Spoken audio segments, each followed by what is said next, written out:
underground radio station here, and we say what we feel like saying.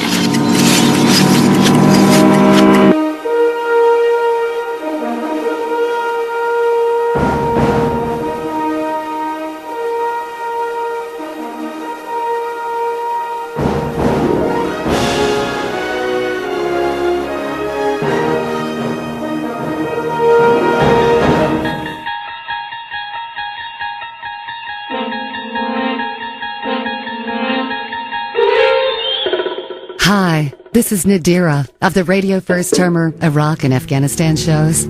The following program is brought to you in HD, High Dave Rabbit Audio. So step up, buckle down, strap on, and hang in for High Definition, because we answer to a higher definition. Boy, I'm telling you, you're in for a real treat on tonight's show, baby puppies. We're talking about the band from St. Louis, Missouri. That's right, Scott, Gordon, Joe, and Scott in a band called Gate 7. Prepare your mind for a new experience. And the hits just keep on coming.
Man, I love this band, Gate 7, St. Louis, Missouri. You can find out everything you need to know about these guys by going to myspace.com/Gate 7. And I'm talking about Scott, Gordon, and Joe, and Scott number 2. And I'm telling you, these guys really have a unique sound for a hard rock band. I absolutely love this band. First heard them back in 2006. I know it's an old story, Dave. You heard them back in the original Audio Rabbit Zone. That's right. And, boy, I tell you, I just checked in to check on them and see how they were doing. And, man, I'm proud to bring them into Video Rabbit Zone number 79 for a really unusual show. You're going to really have a good time with it. Okay, let's get right to it. Hey, look in the background. People dying everywhere, blood, gore. Absolutely love my background movie of the week, which is the absolute wonderful movie by Sam Peckinpah that came out in 1969 called The Wild Bunch. And I'm talking about some great actors: William Holden, Robert Ryan, Ben Johnson, Ernest Borgnine, Warren Oates, Jaime Sanchez. And, if you know nothing about this movie, then you must not be paying attention, because it's in the top 100 best movies ever as nominated by AFI, that's American Film Institute.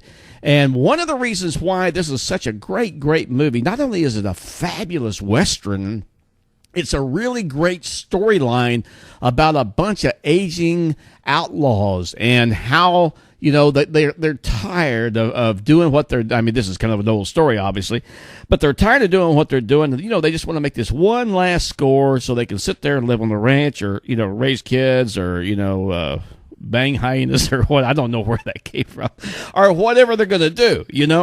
And it's I tell you what's really funny. I saw this movie for the first time in my second tour of Vietnam when I was stationed at Phan Rang Air Base.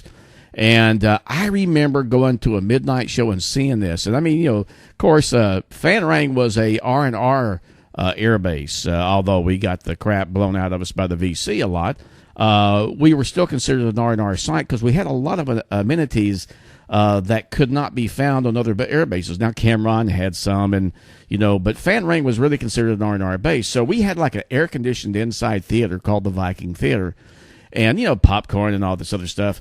Now, Cam Ranh had an outdoor theater when I was there, and I don't know if they ever went to any other facility, went indoor after I was there from 68 to 69. But anyway, went to see this at a midnight movie, and I mean, here we are in Vietnam, and we're watching this go on, in front of us, where they're just blowing the crap out of everybody. And I mean, I have never seen more death and destruction. It was rated R for its time because of the violence and the blood and the gore. And I mean, Sam Peckinpah just did a marvelous job of this. And, I was trying to think, well, I want to bring something every week to you as my background movie of the week. And this to me is the epitome of blood, gore, and just great Western action. I mean, when I was growing up as a kid, I used to watch Hopalong Cassidy, Gene Autry, and those clowns, And I used to think, wow, that's really kind of cool with the little guns. But, I mean, this one absolutely will blow you away. As I said, it's called The Wild Bunch. It came out in 1969, one of the top 100 movies from the American Film Institute. So if you haven't ever seen this movie, I'm telling you, it's absolutely worth it if you can find it anywhere. I have my own copy, but, you could probably get it through like Amazon.com or someplace like that. You could probably still find copies of it. I don't think I've seen them when I've gone to like Best Buy or Fry's or one of those kind of places. I don't remember ever seeing it. Of course, I haven't really looked for it, so you might kind of check that out and see what that is. So anyway, that's what's going on in the background. Now, the best to me, and I've done this so many times, there is an actor by the name of Edmund O'Brien who plays Freddy. And he's kind of this old cantankerous old guy, and he kind of, he kind of talks like that, And there's one scene that I absolutely love duplicating whenever we go out, and there happens to be people are surrounding me, and they'll go something like, well, they said this or they said that. And so what I do is I go into my Edmund O'Brien mode, and I go, they? Who the hell is they? That's exactly how he sounds. And, of course, the waitress and the waiters and whoever's in the restaurant turns and looks at Dave and goes, what the hell's wrong with this guy? I don't know. Just a little fun. Anyway, we got a great show. You're going to absolutely love it. Got some great movie DVD that we're going to review.